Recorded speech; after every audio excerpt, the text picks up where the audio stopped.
إن الحمد لله نحمده ونستعينه ونستغفره ونعوذ بالله من شرور أنفسنا وسيئات أعمالنا. من يهده الله فلا مضل له ومن يضلل فلا هادي له، وأشهد أن لا إله إلا الله وحده لا شريك له، وأشهد أن محمدا عبده ورسوله. يا أيها الذين آمنوا اتقوا الله حق تقاته ولا تموتن إلا وأنتم مسلمون. يا أيها الذين آمنوا اتقوا الله وقولوا قولا سديدا يصلح لكم أعمالكم ويغفر لكم ذنوبكم، ومن يطع الله ورسوله فقد فاز فوزا عظيما. أما بعد، فإن خير الكلام كلام الله، وخير الهدي هدي محمد صلى الله عليه وسلم، وشر الأمور محدثاتها، فإن كل محدثة بدعة، وكل بدعة ضلالة، وكل ضلالة في النار. وصلى الله على نبينا محمد وعلى آله وصحبه وسلم تسلیما كثيرا. برادران مسلمان، دوستان عزیز، امروز در ارتباط با یکی از مکلفیت های مسلمان ها و مسئولیت هایشان به سطح جهان این است که هر حکم اسلام را و هر قانون و دستورش به حد اعتدال و همون قسمی که است عملی بسازد. یعنی اسلام و قسمی نافذ کند که در روی اعتدال باشد، وسطیت باشد، یعنی افراط تفرید نباشد. امروز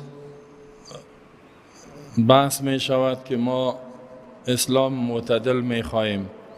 بعضی ها از امی واژه و کلمه اعتدال سوء استفاده می کنند.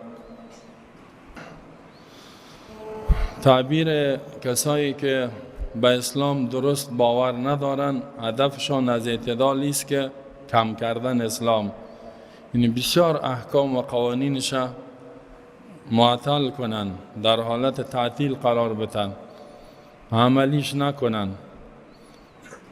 و مثلا کدام احکام، کدام قوانین؟ احکام و قوانین جزایی اسلام، احکام و قوانین سیاسی اسلام، احکام و قوانین و دستورات و نظام اقتصادی اسلام از زندگی مسلمان ها و از زندگی انسان ها دور کنند.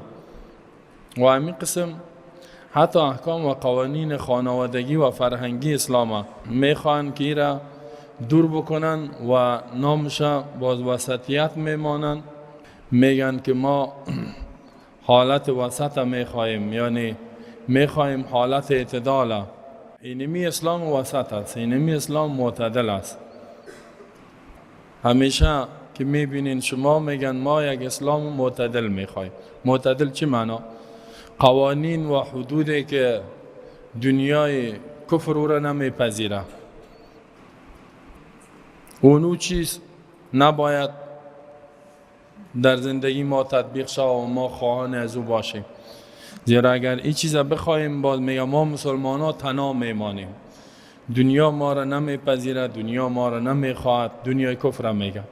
کمکا نمیشه، روابط بین المللی نمیشه، روابط بین المللی ایجاد نمیشه و مسلمان ها یا کشور ما تنها میمانه و منزوی میشه و کمکای اقتصادی و غیره صورت نمیگیره. این حال میگن ما اسلام معتدل میخواهیم. اینجا این گپ معنایش است که حتی بعضی مسلمان ها را قسمی ساختن در اعتدال اسلام و وسطیت که از اسلام 20% قبول کنه، خوب بخش عقاید باشه و عبادات ها اسلام و ایمان داشته باشه، عقایدش ایمانیات خلاص دیگه چیزایش منکر شوه، بگوید وجود نداره. امیال بعضی مسلمان ها را ببینین میگه در اسلام نظام سیاسی، قوانین سیاسی، حکومتداری وجود نداره، نیست. به خاطر که با وسطیت و به اعتدال برسه و این مسلمان معتدل باشه انکار میکنه، میگه هیچ وجود نداره. و بعد دیگرشان میبینین میگه در اسلام نظام اقتصادی نیست. اسلام در بخش اقتصاد قانون نداره، امر و نهی نداره، حلال و حرام نداره، ای حلال ای حرام، این قسم زندگی اقتصادیت باشه، مطابق به این اصول در زندگی اقتصادیت عمل کنی، هیچ میگه وجود نداره. در اقتصاد هم شما میگه میخواین که اسلام باشه، حتی خنده و ریشخند میزنه سرت، میگه عجیب مسلمان هستی تو، اقتصادت اسلام، ایده کجا آمده؟ و همین قسم در قوانین بین المللی ما در قرآن داریم رابطه بین الملل با کفار چه قسم رابطه ما باشه. میگه قوانین بین المللی نداره، فعلا از قوانین بین المللی که تصویب شده و می کشورهای اول قدرت رو جور کرده از اینمی باید پیروی کنیم. در کجا اسلام از قوانین بین المللی؟ اسلام بانین در جای عبادات خود، در مسجد خود، در عقیدهش، در این گپای کلان کلان این را شامل نکنین. نه تو چی اسلام میخوایی؟ میگم من اسلام معتدل میخوایم. خب چی معنا معتدل؟ معنایش چیست که اسلام فقط در بخش عقایدش و عبادتایش قبول داریم دیگه شنی. نظام قضایی اسلام، نظام جزاییش، نظام اقتصادی، اجتماعی، خانوادگی، این چیزا این میگه نیست در اسلام. اصلی فکر در کشورهایی که علیه دین خدا جنگیدن، کشورهای اروپایی و غربی، اونا شروع کردن، زیرا اونجا به نام دین سر از اونا بسیار ظلم شده بود. دیندارای مثل پاپ ها و علمای مسیحیت و یهودیت بسیار سرشان ظلم کرد. نظریات خود دین میگفتن. اینا خواستن دین خودشان را از زندگی خودان جدا کردن. سیکولاریسم. سیکولار چه معنا؟ جدای دین از زندگی. جدای دین یعنی جدای قانون دین، هر دینی که است، یهودیت باشد، مسیحیت باشد، اسلام باشد، از زندگی، یعنی از بخش های مهم زندگی، از زندگی سیاسی، از زندگی اجتماعی، دین قانونش در اوجه نباشه، از زندگی خانوادگی، از زندگی جزایی قضایی و از زندگی نظامی و عسکری که میگیم و از زندگی بین المللی روابط خارجی مسلمان ها، یعنی سیاست خارجی مسلمان ها. خودشان دینشان او دین نبود، او نظریات از چند نفر بود، او را جدا کرد. عالم و شما را میگه ای را جدا کنین، دور کنین، نام شبانین اسلام معتدل. اسلام معتدل میخوایم.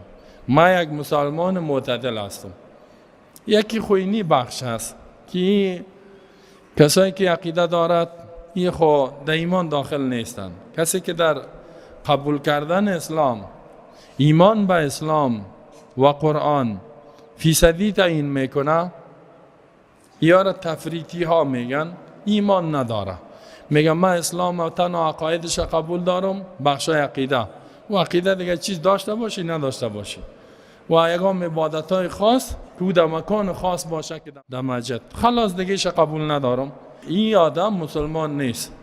هر کسی که باشه، با هر مقامی که باشه، با هر درجه علمی که هزاران دکترا داشته باشه، چندین نوع علم خوانده باشه، این گپ بزنه این مسلمان نیست. به اجماع مسلمان ها، به اتفاق کل مذاهب اسلامی، ایمان نداره. زیرا اسلام در عقیده خود، یعنی در ایمان آوردن، تجزیه را، تبعیض قبول نداره. کسی بگه که من بعضی چیزها را ایمان دارم بعضش نه، الله میگه این مؤمن نیست. بسیار دلایل زیاد است. مثلا یک آیت در سوره بقره که الله یهودا، این عقیده یهود بود، یهود اونا را الله کافر میگه یهودا. ان الذين كفروا من اهل الكتاب، کسایی کافر شده از اهل کتاب. الله می فرماید که فتؤمنون ببعض الكتاب و تکفرون ببعض، آیا شما ایمان میارین به بعض قوانین کتاب آسمانی که تورات و انکار میکنین بعضش و تکفرون، کافر میشین. فما جزاء من یفعل ذلك منکم الا خزی فی الحیات الدنیا. نیست جزای کسی که کار میکند مگر رسوایی در زندگانی دنیا. و یوم القیامت یردون الی شد العذاب. در روز قیامت بازگشت میکنند به شدید عذاب، شدیدترین سختترین عذاب. عذاب به صفت شدتی برای کافر ثابت است. باز می فرماید اولئک الذین اشتروا الحیات الدنیا بالآخره. آخرت خدا را برباد کردن به خاطر دنیا. فلا یخفف عنهم العذاب. عذاب کم نمیشه، عذاب از اینا تخفیف نمیشه، یعنی ایمان نداره. و دیگه آیت های زیاد، یا ایها الذین آمنوا ادخلوا فی السلم کافه. ای مومنین داخل شوین در اسلام کافتا، با قبول کردن همه قوانینش و عملی کردن همه دستوراتش. ولا تتبعوا خطوات الشیطان. تابعداری راه شیطان نکنین، انه لکم عدو مبین. این راه شیطان است، بعضش قبول دارم بعضش نه. اما اگر یک کسی میگه نه کلش قبول دارم، اما در عمل کردن بعضش بگیریم بعضش نگیریم، این هم خطرات است. این هم ایمان آسیب پذیر است که اراده نداره که کل اسلام عملی کنه، اراده نداره که کلش در زندگی خود نافذ بسازه. این هم خطر است، این هم به خطر ایمان است. یعنی فی الحال اگر در داخل ایمان است اما ایندیش انجامش خراب است. بنان ما میگیم که اسلام دین وسط است، اسلام دین اعتدال است. مسلمان باید معتدل باشه. چی معنا؟ از پیش خود چیزی را در دین اسلام اضافه نکنه، از پیش خود چیزی را از اسلام کم نکنه. آنچه که اسلام الله نازل کرده، قرآن حدیث فعلی کرد، کلش عملی کردن، اینمی حد وسط، اینمی میانه روی است، اینمی اعتدال است، اینمی نرمش است. هر گپای خوب دیگه که سرش میمانه. کسی کل اسلام باور داره و کل اسلام میخواد در زندگیش باشد، اینمی مسلمان معتدل است، اینمی مسلمان نرم است، اینمی مسلمان ملایم است، اینمی یک مسلمان خوب است، اینمی یک مسلمانی است که در جامعه مفید واقع میشه. اینمی مسلمانی که کل اسلام میخواد و کلش میخواد در کل بخشای زندگی عملی شود. اینمی مسلمان افراطی نیست، اینمی مسلمان تندرو نیست، اینمی مسلمان ما اشرار و یا شری گفته نمیتونیم. اگر بگوییم این خطرناک میشه. چرا یک کسی کل اسلام میخواد که الله ای را فرض کرده که کلش قبول کنین، کلش عملی کنین، و تو سرن از اون نام افراطیت و نام تندروی و نام اشرار و نام اجدار و نام های بد سرش میمانی، نام عقبگرا و نام های بد بدنی. این ظلم کلان است، این بهتان کلان است، این تهمت کلان است. به این گپای پیش الله جوابگو هستی. برای خود دوسیه جور کرده میری گپا را میزنی. کسی را افراطی بگو که از پیش خود آنچه که در قرآن نیست، آنچه که حدیث صحیح وجود نداره، پیامبر نگفته، یک چیز اضافگی جور میکنه. یا در ایمانیات خود غلو و افراط میکنه، یا در عبادات خود، یا در معاملات خود زیاده روی میکنه. داریم بعضی مسلمان هایی هستن بسیار کم است تعدادش که این کار میکنن. اونها را ما و شما میتونیم بگوییم، نه ای که او کسایی که کل اسلام میخواد. خوب وظیفه ما و شما. وسطیت و اعتدال یک صفت بسیار روشن است در کل بخش های اسلام. کل بخش های اسلام، اگر ایمانیات عقایدش است، اگر عباداتش است، اگر زندگی خانوادگی است، اگر زندگی اجتماعی است، اجتماعیات، و اگر سیاستش است، اگر اقتصادش است، کلش اسلام میخواهد که مسلمان از حالت اعتدال، یعنی همون قسمی که اسلام است، کار بگیره. از پیش خود زیادی و کمی نکنه، در هیچ بخش نه افراط بکنه، زیاده روی و نه تفرید بکنه.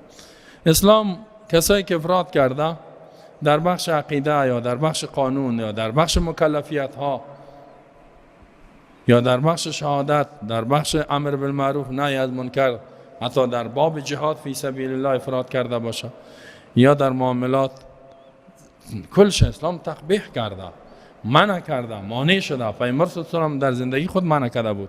مثلا از جمله اعتدال در بخش عقاید و ایمانیات، اسلام آن چیزی است که مطابق فطرت انسان است. فطرت یعنی خواست داخلی انسان.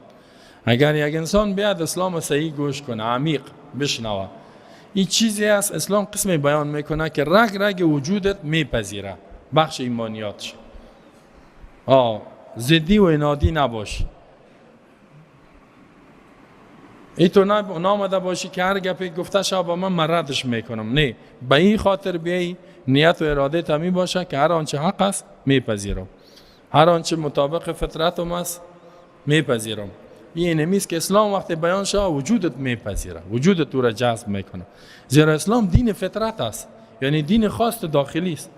رگ رگ وجود انسان را میپذیره. فطرت الله التي فطر الناس علیها، کل مولود یولد علی الفطره. هر انسان تولد میشه با فطرت، یعنی اسلام دین سرشت، وجود انسان را میپذیره. اسلام دین فطرت است. وقتی که دلایل برش گفته شد میپذیره.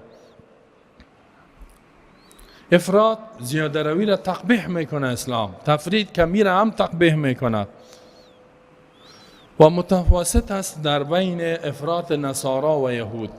دورانی که اسلام نازل میشد، یکی یهودیا وجود داشتن در دنیا و یکی هم نصرانیا و مسیحا. امی دو دین. مجوسیت هم بود و قدر قوت نداشت. این بسیار مجوسیت خود دین آسمانی نیست، و چیز جور کرده شده است. نصرانیت و یهودیت اصلی از اینا اسلام بود، اما پسان اسلام به یهودیت تغییر دادن. امی تابعدارا و علمای ازی تحریف کردن، تغییر دادن، از اسلام آوردن به یهودیت. اصل نصرانیت هم اسلام بود. عیسی علیه السلام مردم به اسلام دعوت داده، اما تابعدارایش آمدن او را به نصرانیت، حال به مسیحیت، عیسویت، نام پیامبر سرش مانده، از پیش خودی را جور کردن. عیسویا فعلی در بسیار چیزا تفرید کردن. یهودیا در وقت خودان افراط کرده بودن. در وقتشان میگیم، در وقتی که اسلام نازل میشد یهودیا در حالت افراط بودن، نصرانیا یا مسیحیا در حالت تفرید بودن. فعلا که در قرن 20 و 21 که براتون بگویم، هیچ دین قبول نداره، نه هیچ. خلاص دین یعنی نظام و قوانین دین در بخش های مهم زندگی. حالا دین بعد سیکولر است. سیکولر چه معنی؟ لایک لا دین. دین از زندگی جدا. خلاص حالا هر دوش در اتفاق کرده که ما سیکولر باید باشیم، ما دین از زندگی خود جدا بدانیم. دین در یگام بخش های عقیده و عبادت یگام مشکل که پیدا شد با در معبد میرن، یگام دعا میکنن. 4 سال بعد میرن بریم یک دعا بکنیم، یا از امون ملایی که در معبدایشان هست، نه علمایشان، از ما یک دعا بخوایم. خلاص دیگه هیچ دین اجازه نمیده در زندگیشان باشه. این میال بسیار چیزا در دینشان حرام است، اون حلال کرده، قانون جور کرده. زنا و فحشا در کل کشورهای اروپایی حلال است. زنا و فحشا، زنا کردن، قانون است، قانون تصویب شده. مطالعه کنین، اکثر بعضتان هم میفهمن. اگه کسایی نمیفهمن برین مطالعه کنین، ببینین. حال اینترنت آسان ترین یک چیزی است که شما برسین به این. زنا و فحشا فقط یک عمر برش تعیین کرده، 18 سال تعیین کرده باشه، پوره کرده باشه. خلاص عمر که 18 شد دیگه هر کاری که میکنی خلاص. تا پیش از 18 سالگی خوب نیست. میگه یه طفلا نمیفهمن، کار خوب نمیکنن. 17.5 ساله هم طفل میگن اینا. بعد از 18 دلش کسایش هست که یک مرد رابطه نامشروع برقرار میکنه، 6 اولاد به دنیا آورده، 6 دانه. وقتی که خانمش میگه عروسی نکنیم، میگه نه هنوز ما فکر نکردیم سر نکاح کردن. 6 دانه اولاد هست، میگرده هنوز میگه ما فکر نکردیم که عروسی بکنم نکنم، نکاح بکنم نکنم، ازدواج بکنم نکنم. این چی هستی؟ این خو میگه این چیزی است که این خو رابطه دوستانه است. میگه این رابطه دوستانه، رابطه عاشقی و این گپاست. این خو کدام گناه نیست. این اولادای نامشروعی چی هستی؟ میگه هیچ گپی نیست. اینا اینمی اگر کسی بگه که اینمی حرام است، ناجایز است، ظلم است، میگه اوه مسلمان افراطی، تندرو بگیرش. اینمی را افراط میگه. اینا خوب فکر کن، این افراط است.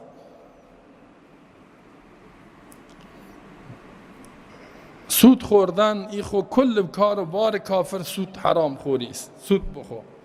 در کل ادیان سود حرام بوده. تورات انجیل کلش این اصول محرمات است. اینا سود میخورن، سود. قرضه و بانکا و قرضه بته و بگید کشورها را استعمار اقتصادی از طریق سود میکنن و سود حلال کرده کل پارلمانایش. اگه کسی اینا ما میگیم سود حرام است در کل ادیان، او میگه افراط شد، از حالت اعتدال برآمد. این مسلمان معتدل نیست. یعنی بسیار ظلم است گپا. و همی قسم قمار زدن، این تو قمارهای پیشرفته و میلیون ها دلار قمار میزنن. در کل ادیان حرام بوده و اونا حلال است فعلا. اگر بگوی قمار حرام است، میگه او افراط شدی. چطور حرام گفتی گپا؟ این خود کاروبار است. کاروبار یکی از طریقه کاروبار اینمی است، از طریق قمار پول به دست بیار. و شراب، نشه. در نشه خب بسیار چیزا نشه است. پودر هم انسان نشه میکنه، چرس هم نشه میکنه. حال خواهیم از این تابلیت ها برآمدنی، پسان ما خبر شدیم میگن تابلیت گولی اینا، تابلیت کاو، تابلیت چاو، مچم چی چیزا برآمدنی. این میگه بسیار نشاور است. کل آل تابلیت کاو این چیزا کلش جایز است. شراب از آب، مثل آب می نوشن، نشه میکنن، جنایت میکنن، میگه شراب حلال است. در کل ادیان شراب حرام بوده. اما پودر چطور؟ چرس و پودر حرام است. میگه چرسی را جزا بده، پودری را جزا بده، تو جزا برش اعدام میتاوکما. شرابی چی؟ هیچ شراب. کارخانه های شراب بیخی. حتی بعضی کشورها به افغانستان هم پیشنهاد کرده بود که بین کارخانه های میخواین اقتصادتان خوب شد، کارخانه های شراب جور کنید. مسلمان های افغانستان شرابی بسازین که اقتصادتان پیشرفت کنه، مثل ما شوین. اینی پیشنهادشان بود. حالو خود نشه شراب خواهد بدتر است. غیر از این که نشه میکنه، مستت میکنه، آدم میکشی، جنایت میکنی، زنا میکنی، ضررش زیاد است. پودری خود ضرر میرسانه. نه میگه اینی عقل کافر است. و حرام یارا هر دوش نشه. در اسلام میگه کل مسکر خمر، هر نشاور شراب و کل خمر حرام، و هر شراب حرام است. هر شراب یا کل خمر مسکر، هر شراب نشاور است و کل مسکر، هر نشاور حرام. چرس حرام است، پودر حرام است، تابلیت باشه، هر چی که باشه نشه بکند، عقلت گپ نمیفهمی که چی میگی، حرام است. از هر چیز که جور شود، جو جور شود، جواری جور شود، زیتون جور شود، خرما جور شود، کشمش جور شود، از هر چیز که باشه حرام است. اما اینا حلال کردن دیگه. امثال از این دیگه چیزایی را حلال کردن که انسان به زبان او را گفته نمیتونه، شرم و حیایش میاد. حتی هم جنسگرایی، مرد با مرد ازدواج کنه، غرایز جنسی و خواستای جنسی خدا نپوره کنن، زن با زن، این را حلال کردن. زنا در بین خود عروسی کنن میگن، مردا در بین خود، یا غیر عروسی هم تو زندگی شهوانی خدا نه پیش ببرن. این را تصویب کردن که دنیا فعلا سکوت است.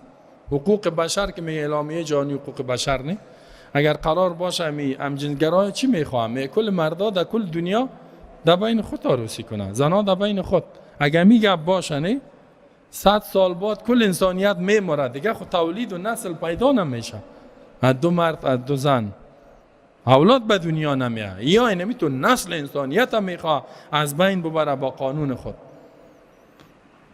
اگر گفتی که این حیوانیت است، از حیوانیت بدتر است، میگه هود تندرو، از اعتدال برآمد. این مسلمان معتدل نیست. هم جنسگرایی را اعتدال میگه. این اعتدال و حرام ها را حلال دانستن، از انسانیت برآمدن به زندگی حیوانیت رفتن، اگر ما این را اعتدال بگوییم و این مسلمان ها را خوب بگوییم، تباهی دنیا و آخرت. دنیای تام تباه و مردار، از حیوان بدتر می باشی، آخرتت خود با آتش میری، سگاواری می سوزی، سگای آتش جهنم میشی. ما این را نمیگیم، ما این را میگیم که اسلام در ذات خود کسایی که افراط کردن، چیزی که الله در دین خود نگفت از پیش خود جور کرده، از پیش خود اونو را باید افراط بگوییم، او را زیاده روی، او را تقبیح کنیم، اونو را مسلمان افراطی بگوییم که از پیش خود. این افراطی هایی که از پیش خود میکنن این چیستن؟ یا افراط در عقیده میکنن یا در عمل. اینا مبتدینه، بدعتی. این بدعت ها، بدعت چی را میگه؟ یک چیزی را در دین ایجاد میکنی که وجود نداره، نامش دین میمانی. این می افراطی است. این بدعتی ها چیستن؟ مبتدین. بدعتگرا افراطی هستند، در عقیده افراط میکنن. مثل مسیحی ها در باره عیسی علیه السلام افراط کردن. عیسوی ها چی افراط کردن؟ عیسی را الله میگه که بنده الله است و رسول فرستادهش است. این اله نیست، این معبود نیست، این خدا نیست، آثار خدایی الوهیت در وجود نداره. عیسوی ها فعلا چی میگن عیسی را؟ میگن نه خداست، اله است، معبود است. بعدش میگه فرزند خداست، بعدش میگه یکی از سه خداست. حاجت روا و مشکل کشا میدانن و او را عبادت میکنن. اینی افراط شد. مخلوق الله را به درجه الوهیت خدایی رسانیدن. اینی افراط است، اینی افراطی است، اینی تندرو است، اینی ظالم است. این مسلمان و اینی است که اگر دعوای اسلام بکند مسلمان نیست. اگر دعوا بکند، امیالی مسیحا نمیگن که ما کافر هستیم، هیچ وقت نمیگن. میگه ما بسیار آدمای نیک خوب هستیم. مسلمان به معنای تسلیم شدن به حکم الله، ولی میگه عیسی فرزند الله است. حتی مجسمهش دمو کلیسا ببینین آویزان است. الله اهل کتاب میگه یا اهل الكتاب لا تغلو فی دینکم. ای اهل الكتاب، ای یهود نصارا، غلو و افراط، زیاده روی نکنین در دینتان. و اونا کده بودن یهود نصارا. یهودیا یکی از انبیای الله را که عزیر علیه السلام او را خدا جور کردن، فرزند الله جور کردن، عبادت میکردن. الله میگه ای یهود نصارا افراط و غلو زیاده روی نکنین. سعی کنین کسایی که افراط کرد اسلام تقبیحش میکنه. ما میکنیم. ما نیست که کسی افراط کنه او را چوب باشیم. هر نوع افراطیت در اسلام محکوم است، مذموم است، تقبیح شدگی است. الله تقبیحش کرده، قرآن تقبیحش کرده، پیامبر کرده، ما هم میکنیم. ما از پیش خود کدام نظر نداریم، نظر شخصی. آنچه که الله تقبیح کرده ما هم میکنیم. و در ارتباط ایمانیات، مثلا یهود که هست میگه ما غیر از موسی علیه السلام، دیگه نه عیسی علیه السلام قبول داریم، نه محمد خاتم النبیین. غیر از موسی علیه السلام پیش از او که کدام یا چند نبی دیگر نام میگیرن. اینیا افراط کردن. افراطی خو اینا هستند که اگر این موسی رو چرا قبول داری؟ پیامبر الله خو محمد هم هست، عیسی هم هست، این چرا قبول نداری؟ و هم از جانب الله آمده، ای هم اگر حق هست خوردوش کلش یک حق هست. یک حق میپذیری، دیگه حق نمیپذیری. اینمی ظلم است، اینمی تجاوز است. الله متعال عیسی مسیحا چی میگن؟ ما غیر از عیسی و موسی علیه السلام هم قبول دارن، با دیگهش محمد صلی الله علیه و سلم قبول نداریم. به می خاطر اونا مسلمان نیستن. الله ما شما را میگه که همین دو آیت چرا ثواب زیاده؟ زیرا در ایمانیات کل انبیا قبول شده. آمن الرسول بما انزل الیه من ربه والمؤمنون. ایمان آورده پیامبر به تمام آنچه که به این نازل شده از جانب ربش.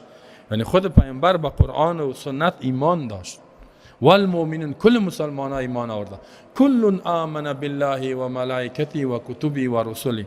کل یک از اینا پیامبر و صحابه ایمان آورده به الله، به ملائکه، به کتاب ها، به انبیا. و بعد میگن که لا نفرق بین احد من رسلی. در بین یکی از انبیا جدایی نمیاریم، نمیگیم میشه قبول داریم میشه نه، کل انبیا را ما قبول داریم. اما من حیث رسول الله، من حیث فرستاده الله، من حیث بنده های الله، کلش بنده بودن، هیچ کدامش از پیش خود نظر شخصی ندار، کلش دستور خالق خدا بیان کردن، کلش تابعدار وحی بودن. قسمی که الله آخری پیامبر خدا میگه فاستمسک بالذی اوحی الیک، چنگ بزن محکم با آنچه که تو به تو وحی شده، ولا تتبع اهواهم، خواهشات مردم تابعداری نکنی. اتبع ما اوحی الیک، تابعداری کن آنچه که به تو وحی شده. لا اله الا هو اعرض عن المشرکین، کلش تابع وحی بودن. ما کل انبیا را قبول داریم. یهود نصارا به این خاطر مسلمان نیست که بعضش قبول داره و بعضش نداره، یا مؤمن نیستن. و در این وقت غیر از اینکه انبیا را در بینش فرق کردن یهود نصارا، دیگه علما و پیرای خدا نه حتی به او صفت الوهیت دادن، صفت خدایی دادن، در حلال و حرام و امر و نهی حق دادن که اونا هر چیزی دستور بده یا اطاعت کنن. یعنی از علمای خدا اطاعت مطلق کردن، بدون قید و شرط اطاعت و فرمانبرداری کردن، از ایمان بیرون شدن. یک شرک دیگه شان، یک ظلم دیگه شان یا افراطیت دیگه شانی بود که الله در قرآن میگه با انبیای خدا اقا محبت کردن که حتی با علمای خدا که اونا رو به درجه الوهیت رسانیدن. ما و شما علمای خدا دوست داشته باشیم، اما هیچ وقت اونا رو به درجه الوهیت، به درجه ازی که از پیش خود حلال و حرام بکنه، حرام حلال کنه، حرام حلال کنه، این درجه را برش نتیم، مگه مثل از اونا میشیم. در سوره توبه الله میفرماید اتخذوا احبارهم و رهبانهم اربابا من دون الله والمسيح ابن مريم وما امروا الا ليعبدوا الها واحدا لا اله الا هو سبحانه عما يشركون. اتخذوا، گرفتن و جور کردن و عقیده کردن کی؟ همین یهود نصارا، احبارهم، علمای خدان را، علمایی که بسیار فهمیده بود، ولی بسیار فهمیده بود اما بیدین بود. علمایشان از پیش خود حلال و حرام کرده بودن، بسیار فهمیده بودن اما چی بودن؟ بیدین، تابعدار حکم الله نبودن. احبار جمع حبر، اما عالم خوب قوی را میگه که بسیار علمش بلند باشه. و رهبانهم، پیرای خدا نه، رهبرای خدا نه. چی جور کردن؟ اربابن، ارباب، رب ها، خدایان، معبودان. و المسیح ابن مریم، عیسی فرزند مریم، ایرام رب جور کردن، ایرام خدا جور کردن. در حالی که الله میگه و ما امروا، اینا امر نشده بودن از جانب ما، مأموریت نداشتن الا لیعبدوا الها واحدا، مگر که عبادت کنن یک معبوده. علما را خدا جور نکنن، پیرا و رهبرا را جور نکنن، انبیا و پیامبرا را به الوهیت نرسانن، یک رب عبادت کنن. لا اله الا هو، نیست حقدار عبادت و اطاعت از قانون مگر یک ذات است. سبحانه عما یشرکون، پاک است الله از او کسایی که اینا شریک کردن به امرای الله، این شرک کردن. شرک در چی بود؟ در حدیث این ترمذی آیت پیامبر صلی الله علیه و سلم توضیح داده، تفسیر کرده. بهترین تفسیر بعد از تفسیر قرآن به قرآن چیست؟ تفسیر قرآن به حدیث صحیح، آنچه که پیامبر گفته، آنچه که از پیامبر ثابت باشه، این قوی ترین تفسیر است. عدی ابن حاتم آمد مسلمان شد. پیامبر صلی الله علیه و سلم در گردنش صلیب بود، گفت اترک هذا الوثن، گفت این بت از گردن تو سپر تو. او گرفتش و انداخت. بعد از او آیت برش خوان اتخذوا احبارهم و رهبانهم اربابا من دون الله والمسيح ابن مریم وما امروا الا ليعبدوا الها واحدا لا اله الا هو سبحانه عما یشركون. عدی گفت که یا رسول الله، ما خو علمای خدا سجده و رکوع منیسی که الله را میکنیم نمیکردیم، چه قسم الله میگه که شما علمایتان خدا جور کردین، شرک کردین؟ پیامبر صلی الله علیه و برش گفت که اگر چیزایی را اینا حلال میکردن و بکنن در کتابتانی نباشه، در انجیل و تورات، عالم حلال کنه یک حرامه، شما گپ عالم میپذیرین یا نه؟ گفتن بله بله. گفت اگر یک چیزی در کتابتان، در تورات، انجیل حرام است و یا عالم بیا ای را حلال کند، ای را اطاعت میکنین؟ گفت بله. گفت اگر در کتاب شما چیزی حلال باشد، عالمتان حرام کند، بگویی حرام است از نظر ما، از فتوای ما، از اجتهاد ما، شما اطاعت میکنین؟ گفت بله. گفت فتلک عبادتهم، این همی عبادت است، همی شرک است، همی خدا قرار دادن است، همی علما را معبود جور کردن است، همی خروج از ایمان است. این همی گفت شرک است. دیگه در اسلام اطاعت مطلق که میگه هر چیزی که می رهبر ما گفت صاحب قربان از رهبر شام، اگر بگوید آتش خدا پرتو میپرتم، نه فلانی را قد دوست دارم، اگر مرا بگوید آتش خدا پرتو میپرتم. این همی شرک است برادر، این همی ناروا، این همی افراطیت است، این همی گناه است. پدر و مادر سر حق داره، اما با گناه اگر امرت کرد اطاعتش نکنی. علما بسیار محترم هستند، دین از علما یاد میگیریم. اگر مخالف قرآن و حدیث اسلام گپ زد اطاعتش بفهمیم که مخالف است، حتی در حلال و حرام اطاعت کردنش کفر و شرک، خروج از ایمان است، افراطیت است، جنایت است، ظلم است، ناروا است.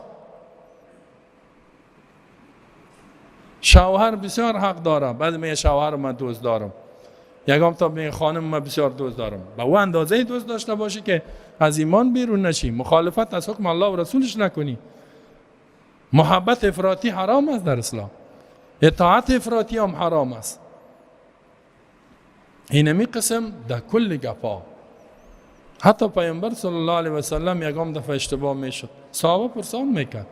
یک روز پیامبر صلی در نماز دیگر آمد، 2 رکعت نماز خوان، رفت وار خطا. صحابه پرسان کرد، یک صحابی ذوالیدین نام داشت، برش گفت که اقصرت الصلاة ام نسیت یا رسول الله، آیا نماز کوتاه شد یا فراموش کردی؟ یعنی قوا خود 4 میخوانی، حالا چی گپ شد؟ سعی که انتقاد کردن. پیامبر صلی الله علیه و سلم گفت که هیچ کدامش نشده. لا، گفت هیچ کدامش نشده. گفت نه کوتاه شده نه فراموش شده. گفت که شده. او گفت بعضی شده. گفت پرسان کرد از دیگرها، گفت همین گپ از راست است؟ من 2 رکعت خواندم. گفتم بله یا رسول الله 2 خواندی. گفت خو ما خو بشر هستیم، گفت ما فراموش میکنیم. گفت بس آمد 2 رکعت دیگه خوان. یعنی سعی کنین. اونا پرسان میکردن که آیا یعنی از جانب الله ای کار شد؟ پیامبر هم میفهمیدن که حق نداره که از پیش خود یک کار بکنه.